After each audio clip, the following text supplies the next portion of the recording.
Hello बच्चों, कैसे हो आप सभी। स्वागत है आपके प्यारे चैनल द फिजिक्स क्लासेस में।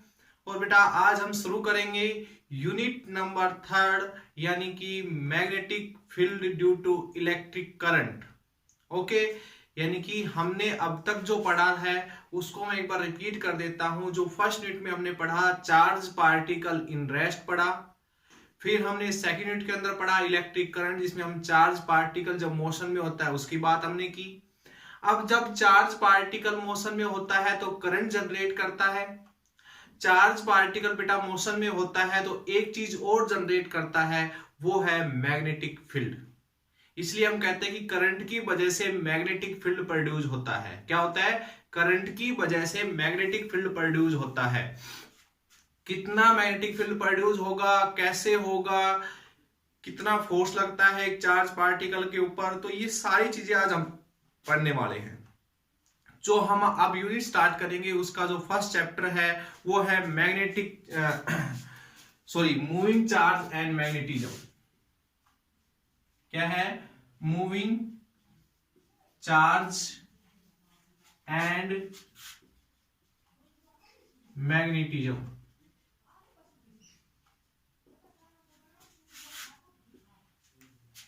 ठीक है बेटा, यानी कि जब चार्ज पार्टिकल मोशन में होता है तो वो क्या चीज जनरेट करता है बेटा? मैग्नेटिक फील्ड जनरेट करता है, मैग्नेटिक फील्ड प्रोड्यूस करता है, मैग्नेटिक इफेक्ट जनरेट करता है।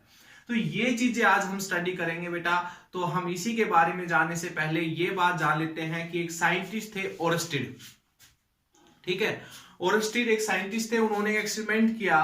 उसने एक्सपेरिमेंट किया कि उसने क्या किया, एक वायर लिया और उस वायर के अंदर से करंट फ्लो करवाया और उस वायर के पास क्या रखा, कंपास रखा। कंपास की सुई जो थी वो पहले ऐसे बीच में थी, नॉर्थ और साउथ की तरफ। अर्थ के ग्रेविटेशनल फील्ड की वजह से नॉर्थ और साउथ की तरफ रुक रही होगी। तो जैसे ही वो करंट कैरिंग कंडक्टर के पास लेके गया तो उसकी सुई क्या हुई, हिल गई, ऐसे ऐसे घूम गई। ठीक है, फिर उसने करंट को अपोजिट डायरेक्शन में फ्लो करवाया। अब की बार इस वायर में करंट इधर जा रहा था, अब की बार करंट इसके पास इधर जा रहा था। फिर से वो हम लेके चलते हैं। तो ये एक कंपास था, तो कंपास को जैसे ही करंट कैरिंग कंडक्टर के पास ले गए तो सुई अब की बार इधर की साइड हिल गई। ठीक है, तो सुई जो थी आपके पास, सुई क्या होती है? कंपास की सुई एक मैग्नेट ही तो होती है। तो इस मैग्नेट के ऊपर इस करंट कैरिंग कंडक्टर की वजह से क्या लग रहा है? फोर्स लग रहा है बेटा।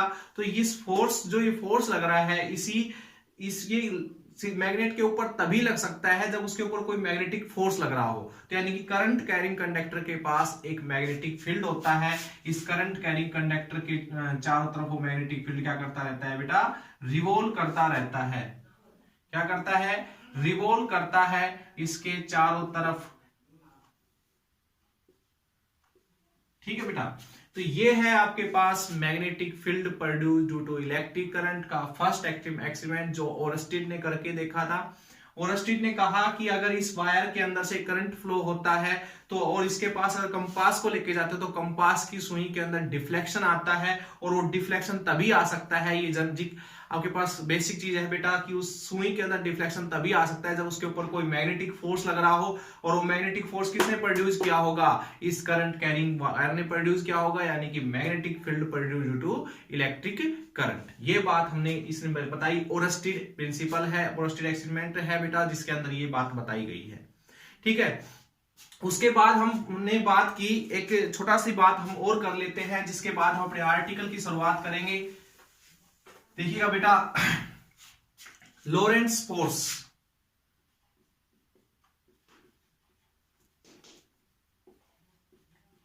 जिसके अंदर हम बात करेंगे मैग्नेटिक फील्ड की,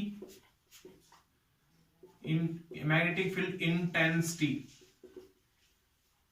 और इसी आर्टिकल के साथ साथ हम पढ़ेंगे बेटा मैग्नेटिक लॉरेंट्ज फोर्स। मैग्नेटिक लॉरेंट्ज फोर्स के बारे में इसी आर्टिकल के अंदर पढ़ेंगे। यानी कि अब हम जानेंगे कि कितना एक चार्ज के ऊपर फोर्स लगा सकता है मैग्नेटिक फील्ड। देखिए बेटा, ये बात तो क्लियर हो गई कि एक वायर देखा गया। देखिए, एक वायर लिया हमने, इस वायर के अंदर से करंट आई फ्लो करवाया। ठीक है, और एक चार्ज रखा हुआ है यहां पर Q, जो कि रेस्ट में है। ठीक है, एक चार्ज रखा हुआ है Q जो कि रेस्ट में है, इसको किसके पास रखा है, करंट कैरिंग वायर के पास। तो देखा गया कि चार्ज रेस्ट में था, रेस्ट में है और रेस्ट में ही रहेगा, यानी कि चार्ज मोशन में नहीं आया या इसके ये किसी भी साइड डिफ्लेक्ट नहीं हुआ, ना इधर गया ना इधर गया ना इधर क्या गया, जैसे ही करंट कैरिंग कंडक्टर के पास इसको लेकर आया गया। और ना ही इसके अंदर क्या बेटा कोई भी किसी भी तरीके का मोमेंटम किसी भी डायरेक्शन में नहीं हुआ। ठीक है बेटा, तो ये चीज देखी गई, यानी कि ये चार्ज रेस्ट में था पहले भी, जैसे ही करंट कैरिंग वायर के पास से निकाला गया तो भी रेस्ट में ही है, तो इसके ऊपर कोई भी फोर्स नहीं लग रहा, ये कह सकते हैं। ठीक है बेटा, यहां इसके ऊपर कोई भी फोर्स नहीं लग रहा, कोई भी फोर्स इसके ऊपर नहीं लग रहा। ठीक है, अब इसी एक्सपेरिमेंट को दोबारा करके देखा गया, एक करंट कैरिंग वायर लिया गया जिसके अंदर से करंट आई फ्लो करवाया गया और इसके पास से एक चार्ज निकाला गया Q charge with velocity v, यानी कि अब की बार चार्ज किस में है बेटा, मोशन में है। ठीक है, तो ये चार्ज इधर जा रहा था तो इधर ही जाना चाहिए सीधा सीधा चार्ज ही, लेकिन देखा गया कि ये चार्ज इधर ना जाते हुए क्या हुआ, इधर घूम गया, यानी कि अपने पाथ से क्या हो गया बेटा, डिफ्लेक्ट हो गया। ये क्या है, ये एक चार्ज पार्टिकल है जो इधर जा रहा था, ठीक है, लेकिन जैसे ही इसको करंट कैरिंग कंडक्टर के पास से निकाला गया तो इसके रास्ते में क्या आ गया, डिफ्लेक्शन आ गया, यानी कि इस चार्ज के ऊपर क्या लग रहा है बेटा, फोर्स लग रहा है। ठीक है, जब चार्ज पार्टिकल मोशन में होता है, लिख देता हूं मैं, जब चार्ज पार्टिकल मोशन में होता है बेटा तो क्या चीज जनरेट करता है, मैग्नेटिक फील्ड, यानी कि चार्ज के पास क्या है, मैग्नेटिक फील्ड। हमने कहा अभी कि करंट, अभी और एक्सपेरिमेंट किया था उसके अकॉर्डिंग देखा गया कि करंट कैरिंग कंडक्टर के अंदर भी चार्ज पार्टिकल मोशन में होंगे तो इसके पास भी क्या है, मैग्नेटिक फील्ड। तो एक मैग्नेटिक फील्ड दूसरे मैग्नेटिक फील्ड के कांटेक्ट में आएगा बेटा, एक मैग्नेटिक फील्ड दूसरे मैग्नेटिक फील्ड के कांटेक्ट में आएगा तो एक दूसरे के ऊपर क्या लगाएंगे बेटा, फोर्स लगाएंगे, और यही फोर्स की वजह से इस चार्ज पार्टिकल को इधर मूव करना पड़ा। यहां पर चार्ज पार्टिकल जो था वो मोशन में नहीं था, इसलिए यहां पर कोई भी मैग्नेटिक फील्ड भी नहीं प्रोड्यूस कर रहा था, सिर्फ ये मैग्नेटिक फील्ड था, इसके पास कोई मैग्नेटिक फील्ड नहीं था। तो ये मैग्नेटिक फील्ड सिर्फ मैग्नेटिक फील्ड के ऊपर ही तो फोर्स लगा सकता है, तो इसके पास नहीं था, इसलिए रेस्ट में था, रेस्ट में था, कोई इसके अंदर डिफ्लेक्शन मोशन मोमेंटम नहीं हो पाया। क्लियर बेटा, तो कोई चार्ज पार्टिकल v वेलोसिटी से जब चल रहा है तो उसके अंदर करंट एलिमेंट्स यानी करंट प्रोड्यूस होता है जिसकी वजह से मैग्नेटिक फील्ड प्रोड्यूस होता है, और मैग्नेटिक फील्ड इसके पास भी और इसके पास भी, दोनों एक दूसरे के ऊपर फोर्स लगाते हैं जिससे चार्ज पार्टिकल क्या आता है के अंदर क्या होता है, उसके पाथ के अंदर डिफ्लेक्शन होता है। ये चीज आपको क्लियर हो गई होगी आई थिंक। दूसरा एक्सपेरिमेंट ही इसको समझ लीजिए, बहुत सारे एक्सपेरिमेंट करके देख गए जिससे ये बात क्लियर हो गई थी कि कोई भी किसी भी बॉडी के अंदर से जब करंट फ्लो करेगा बेटा तो उसके चारों तरफ मैग्नेटिक फील्ड होगा। क्लियर एक चीज। दूसरी चीज कही कि जब करंट प्रोड्यूस करने का कारण कौन है, चार्ज पार्टिकल का मोशन में होना, यानी कि जब भी ये बात पता की गई जब भी कोई चार्ज पार्टिकल मोशन में होगा तो वो क्या चीज जनरेट करेगा, मैग्नेटिक फील्ड जनरेट करेगा। क्लियर, ओके बेटा। अब ध्यान दीजिए,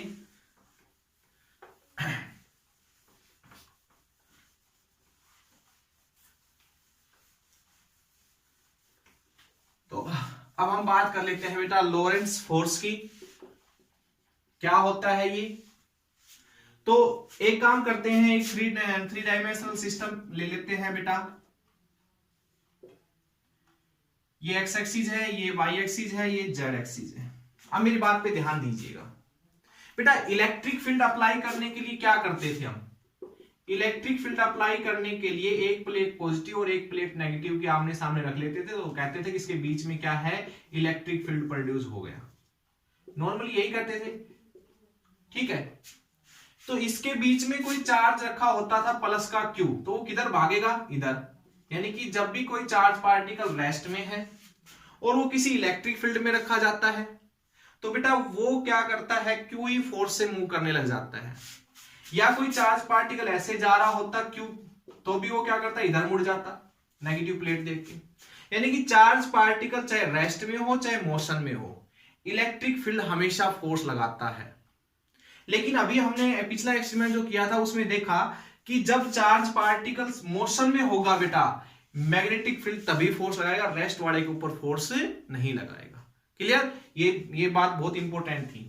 एक बात हमने अभी पढ़ी कि इलेक्ट्रिक फील्ड अप्लाई करने के लिए एक प्लेट पॉजिटिव और एक प्लेट नेगेटिव लेते हैं, उसके बीच में बोल देते हैं कि भाई इसके बीच में इलेक्ट्रिक फील्ड होगा। दूसरी चीज, अगर मैग्नेटिक फील्ड अप्लाई करना हो तो बेटा, तो मैग्नेटिक फील्ड अगर अप्लाई करना है तो उसके लिए क्या करना पड़ेगा, ध्यान दीजिए मेरी बात पे। मैग्नेटिक फील्ड अप्लाई करना है तो एक चुंबक लीजिए बेटा, मैग्नेट लीजिए जिसका नॉर्थ और साउथ पोल होता है, एक मैग्नेट और लीजिए। इसके बारे में वैसे डिटेल में हम स्टडी करेंगे बेटा नेक्स्ट आर्टिकल जो आएंगे उनके अंदर। तो इधर नॉर्थ इधर साउथ, तो ये north as like a positive और south as like a negative काम कर रहा है, तो इसके यहां से मैग्नेटिक लाइन ऑफ फोर्सेज निकलेगी और इधर जाएगी बेटा। तो ऐसे इसके बीच में क्या प्रोड्यूस हो गया, मैग्नेटिक फील्ड। यानी कि मैग्नेटिक फील्ड प्रोड्यूस करने के लिए बेटा हमेशा आप दो मैग्नेट के रख लीजिए जिसका नॉर्थ साउथ की तरफ होना चाहिए, और उसके बीच में हम कह सकते हैं कि मैग्नेटिक फील्ड है। मैग्नेटिक फील्ड को बेटा बी से नोट करते हैं, मैग्नेटिक फील्ड इंटेंसिटी को हम बी से नोट करते हैं। तो बेटा मैग्नेटिक फील्ड अप्लाई हो गया, यहां से इसके बीच में कोई चार्ज पार्टिकल निकलेगा इसके बीच से, तो बेटा वो डिफ्लेक्ट होगा। ठीक है, विद मोशन के साथ अगर इसके अंदर से निकलेगा तो उसके अंदर डिफ्लेक्शन होगा। बी एक वेक्टर क्वांटिटी होती है बेटा मैग्नेटिक फील्ड। इलेक्ट्रिक फील्ड को ई से, मैग्नेटिक फील्ड को बी से, याद रख लेना ये चीज। ठीक है बेटा, तो इसको मैं साफ कर देता हूं और हम अपने आर्टिकल पे आते हैं बेटा। यहां इधर मैंने लगा लिया चुंबक का नॉर्थ और इधर लगा लिया मैंने चुंबक का साउथ, तो यानी कि मैग्नेटिक फील्ड अप्लाई हो गया नॉर्थ से साउथ की तरफ। तो यानी कि एक्स एक्सिस को कह सकता हूं कि मैं, एक्स एक्सिस क्या है, एक्स एक्सिस है बेटा magnetic field, applied magnetic field की डायरेक्शन। ठीक है, अब देखिए एक चार्ज पार्टिकल इधर जा रहा है, Q charge with velocity v से इधर मूव कर रहा है, यानी कि इस चार्ज ने इसके साथ मैग्नेटिक फील्ड के साथ थीटा एंगल बना रखा है। ठीक है बेटा, अच्छा इधर कौन जा रहा है, चार्ज पार्टिकल, यानी कि इधर किसकी डायरेक्शन है, वेलोसिटी ऑफ चार्ज, जो चार्ज जा रहा है बेटा, क्यू चार्ज जो जा रहा है उसकी वेलोसिटी की डायरेक्शन है इधर। ठीक है, अब ये वेलोसिटी जो है ये आपके पास क्या करेंगे, इसको दो कंपोनेंट में तोड़ लेंगे इस वेलोसिटी को। एंगल के साथ वाले को क्या नाम देते हैं, v cos थीटा, और बिना एंगल के साथ वाले को v sin थीटा। देखिए बेटा, जब भी कोई चार्ज पार्टिकल इधर चल रहा है तो उसकी वेलोसिटी इधर है, जिससे उसकी पोजीशन चेंज हो रही है इस साइड। लेकिन अगर आप नोटिस करो तो साथ साथ देखो, जब ये यहां पर था तो x की वैल्यू इतनी थी, अब ये यहां पर पहुंच गया तो x की वैल्यू इतनी है, जब ये यहां पर पहुंच गया तो x की वैल्यू इतनी है, जब ये यहां पर पहुंच गया तो x y की वैल्यू इतनी है, z की वैल्यू सॉरी यहां पर। तो मैं ये कह सकता हूं कि अगर कोई पार्टिकल इधर जा रहा है तो इससे क्या चीज अभी हमें चलती हुई दिखाई दे रही है, एक्स एक्सिस भी चलती हुई दिखाई दे रही है, साथ साथ वाई एक्सिस, जेड एक्सिस भी हमें चलती हुई दिखाई दे रही है। कहने का मीनिंग ये पार्टिकल जब चलता है तो इसकी वेलोसिटी सिर्फ ये मत समझिए इधर ही है, इसकी वेलोसिटी एक्स एक्सिस के अलोंग भी है और वाई एक्सिस के अलोंग भी है, यानी कि position of the charge particle change along x axis as well as z axis, sorry z axis की तरफ भी बेटा इसकी पोजीशन चेंज हो रही है। तो इसलिए हम ये कह सकते हैं कि ये एक्स एक्सिस की तरफ कितनी वेलोसिटी से चल रहा है, v cos थीटा, और y जेड एक्सिस की तरफ कितनी वेलोसिटी चल रहा है, v sin थीटा। यानी कि इस चार्ज पार्टिकल की वेलोसिटी को हमने दो कंपोनेंट में तोड़ लिया, v cos theta, v sin theta. देखिए बेटा, ये हम यहां पर लेफ्ट हैंड फ्लेमिंग रूल लगाते हैं, इसको लेते हैं हम b के लिए, मैग्नेटिक फील्ड के लिए, इस वाली उंगली को, इस वाली को लेते हैं वेलोसिटी ऑफ चार्ज पार्टिकल, और इस अंगूठे को लेते हैं बेटा फोर्स के लिए। हम किसके लिए लेके चलते हैं, फोर्स के लिए। ध्यान दे दीजिएगा, अब ये मैग्नेटिक फील्ड था, एक चार्ज पार्टिकल हमने इधर छोड़ा था, ये जेड एक्सिस है ये वाली, ये आपकी एक्स एक्सिस है, तो जेड एक्सिस और एक्स एक्सिस के लगभग बीच में छोड़ा था हमने। तो देखा हमने कि ये चार्ज पार्टिकल ऐसे जा रहा था, लेकिन ऐसे ना जाते हुए ये ऐसे घूम गया ऊपर की साइड, यानी किस तरह से जा रहा था ये इधर, लेकिन इधर ना जाते हुए किधर गया, ऊपर की साइड मुड़ गया, यानी कि चार्ज पार्टिकल आया ऐसे और ऊपर की साइड चला गया, वाई एक्सिस के अलोंग चला गया। तो यानी कि इस चार्ज पार्टिकल के ऊपर वाई एक्सिस के अलोंग फोर्स लग रहा होगा। तो यहां पर लेफ्ट हैंड फ्लेमिंग रूल काम करता है कि एक चार्ज पार्टिकल इधर, मैग्नेटिक फील्ड इधर अप्लाई कर रखा है, ये चार्ज पार्टिकल इधर जा रहा है, तो इस चार्ज पार्टिकल के पास खुद का भी कोई मैग्नेटिक फील्ड होगा बेटा। इस मैग्नेटिक फील्ड ने इस मैग्नेटिक फील्ड के ऊपर फोर्स लगाया, और वो किस डायरेक्शन में लगाया बेटा, ऊपर की साइड, जिससे चार्ज पार्टिकल सीधा ना जाते हुए चार्ज पार्टिकल ऊपर की साइड घूम जाएगा। ठीक है बेटा, तो ये चीज थी। अब हम बात करते हैं कि ये जो फोर्स लगा इस चार्ज के ऊपर, जो ऊपर की साइड लगा, जिससे चार्ज पार्टिकल ऊपर की साइड घूम गया, ये फोर्स कितना होगा? तो इसी को बोलते हैं बेटा हम मैग्नेटिक लोरेंट्ज फोर्स। तो कितना होगा बेटा ये, इसके बारे में हम स्टडी कर लेते हैं। तो फोर्स की बात की गई तो फोर्स बताया गया कि जो ये फोर्स लग रहा है इस चार्ज पार्टिकल के ऊपर, ये डायरेक्टली प्रोपोर्शनल है बेटा चार्ज के ऊपर। देखो आपको ये चीज तो मालूम है, जितना ज्यादा चार्ज होगा उतना ही ज्यादा वो करंट प्रोड्यूस करेगा, जितना ज्यादा करंट प्रोड्यूस करेगा उतना ही ज्यादा बेटा उसका मैग्नेटिक फील्ड होगा, जितना ज्यादा मैग्नेटिक फील्ड होगा तो उतना ही ज्यादा उसके ऊपर इस मैग्नेटिक फील्ड के द्वारा फोर्स लगेगा। इसलिए कहा गया कि force is directly proportional to charge. फिर कहा गया कि force is directly proportional to applied magnetic field, यानी कि जितना ज्यादा मैग्नेटिक फील्ड अप्लाई करोगे उतने ही ज्यादा तेज फोर्स से ये ऊपर की साइड मूव करेगा, उतना ही ज्यादा फोर्स से ऊपर की साइड मूव करेगा। तो अप्लाइड मैग्नेटिक फील्ड का भी रोल है इस फोर्स के अंदर। दूसरा V sin थीटा, यानी कि मैग्नेटिक फील्ड के परपेंडिकुलर जो कंपोनेंट है, देखो V cos थीटा प्रूव ही करूंगा, V cos थीटा हमने क्यों लिया, V sin थीटा ही क्यों लिया इस वेलोसिटी का कंपोनेंट। तो फोर्स देखो बेटा, जितनी ये तो क्लियर है कि जितनी ज्यादा वेलोसिटी होगी इस चार्ज पार्टिकल की, पता है आपको एक चीज तो कि current is equal to NAEVD, velocity. Velocity जितनी ज्यादा होगी करंट उतना ज्यादा प्रोड्यूस होगा, करंट जितना ज्यादा प्रोड्यूस होगा आपके पास बेटा दूसरी वो क्या है कि मैग्नेटिक फील्ड भी उतना ज्यादा प्रोड्यूस होगा। मैग्नेटिक फील्ड ज्यादा प्रोड्यूस होगा तो दूसरा मैग्नेटिक फील्ड उसके ऊपर ज्यादा फोर्स लगाएगा। इसलिए कहा गया कि force is directly proportional to velocity. अब ये वेलोसिटी V sin थीटा ही क्यों ली गई, हम प्रूव करेंगे इस चीज को। तो बेटा यहां से क्या आ जाएगा, QVV sin थीटा, ये आ जाएगा। यानी कि यहां से प्रोपोर्शनलिटी का साइन हटा के कोई कांस्टेंट वैल्यू पुट करेंगे, बट कांस्टेंट जो यहां पर पुट करनी है उसकी एक्सपेरिमेंटली वैल्यू 1 होगी, इसलिए यहां से कांस्टेंट वैल्यू नहीं लेके चलेंगे। तो ये था बेटा Lorentz magnetic Lorentz force on a charge particle which is move with the velocity of v in a magnetic field B। एक मैग्नेटिक फील्ड B के अंदर v वेलोसिटी से मूव करने वाला चार्ज पार्टिकल के ऊपर लगने वाला फोर्स F होगा, वो हमने QVB sin theta, important formula है बेटा, ये क्या है, इंपॉर्टेंट फॉर्मूला है, ठीक है, इसको ध्यान रखिएगा आप लोग। तो ये है बेटा, तो F की वैल्यू QVB sin थीटा आ गया। अगर F को मुझे वेक्टर फॉर्म में लिखना है तो कैसे लिखूंगा, QV क्रॉस B, क्या समझे? देखिए बेटा VB sin theta, AB sin theta, sin theta जब भी आता है तो क्रॉस प्रोडक्ट की बात होती, तो यानी कि V इधर बीच में, B इधर, और जो फोर्स मिलेगा क्रॉस प्रोडक्ट से हमें क्या मिल रहा है, देखो दो वेक्टर के क्रॉस प्रोडक्ट से कोई तीसरा वेक्टर मिलता है बेटा, और ये तीसरा जो वेक्टर होता है क्रॉस प्रोडक्ट कहता है कि ये इन दोनों के परपेंडिकुलर होता है, एक वेक्टर इधर एक वेक्टर इधर मान लेते हैं, तो तीसरा जो वेक्टर मिलेगा इन दोनों के परपेंडिकुलर होगा बेटा, ये C जो वेक्टर होगा इन दोनों के परपेंडिकुलर होगा। तो यहां से इन दोनों के क्रॉस प्रोडक्ट से मिल रहा है फोर्स, तो फोर्स इन दोनों के ऊपर परपेंडिकुलर है कि नहीं है, ये बात भी हमारी प्रूव हो गई। चलो अब हम बात कर लेते हैं कि अगर थीटा 0 डिग्री होता, 0 डिग्री अगर थीटा होता बेटा, यानी कि हम कहते हैं कि चार्ज पार्टिकल इधर जा रहा होता, मैग्नेटिक फील्ड के अलोंग ही जा रहा होता है, मैग्नेटिक फील्ड भी इधर और चार्ज भी इधर जा रहा होता, तो फोर्स की वैल्यू कितनी होती बेटा, फोर्स की वैल्यू बताइए, sin 0 0, यानी कि फोर्स लगता ही नहीं। यानी कि जब भी चार्ज पार्टिकल उधर ही जाएगा जिधर मैग्नेटिक फील्ड अप्लाई है तो उसके ऊपर कोई फोर्स नहीं लगने वाला है, इसलिए हमने V cos थीटा नहीं लिया यहां पर। दूसरी चीज, theta is equal to 90 degree हो तो उस टाइम फोर्स कितना होगा बेटा, QVB, ठीक है बेटा, यानी कि उस टाइम जब 90 डिग्री एंगल के साथ हो मैग्नेटिक फील्ड, यानी कि चार्ज पार्टिकल इधर जा रहा हो मैग्नेटिक फील्ड के बिल्कुल परपेंडिकुलर, तो उस टाइम उसके ऊपर सबसे ज्यादा मैक्सिमम फोर्स लगेगा QVB। तो ये था बेटा लोरेंट्ज फोर्स, थोड़ी सी ब्रीफ समरी यानी कि introduction of magnetism due to a moving charge, ठीक है बेटा। आई थिंक आपको अच्छी तरह समझ में आ गया होगा, आप इसको समझिए, अच्छी तरह पढ़िए। फिर हम नेक्स्ट जो आर्टिकल पढ़ेंगे नेक्स्ट लेक्चर के अंदर, बायोट-सावर्ट्स लॉ, जिसने बताया कि मैग्नेटिक फील्ड कितना प्रोड्यूस करते हैं जब कोई चार्ज पार्टिकल चलता है, तो कितना मैग्नेटिक फील्ड प्रोड्यूस करता है, यानी कि कोई भी वायर है जिसके अंदर से करंट फ्लो कर रहा है उसके द्वारा प्रोड्यूस किया जाने वाला करंट के बाद मैग्नेटिक फील्ड, कितना मैग्नेटिक फील्ड प्रोड्यूस किया इस करंट ने, इसके बारे में ला दिया था बायोट-सावर्ट्स लॉ ने, जिसका फॉर्मूला होता है μ0 4 पाई I dl sin theta upon में r स्क्वायर। इस फॉर्मूले पे नेक्स्ट लेक्चर के अंदर डिस्कस करेंगे बेटा।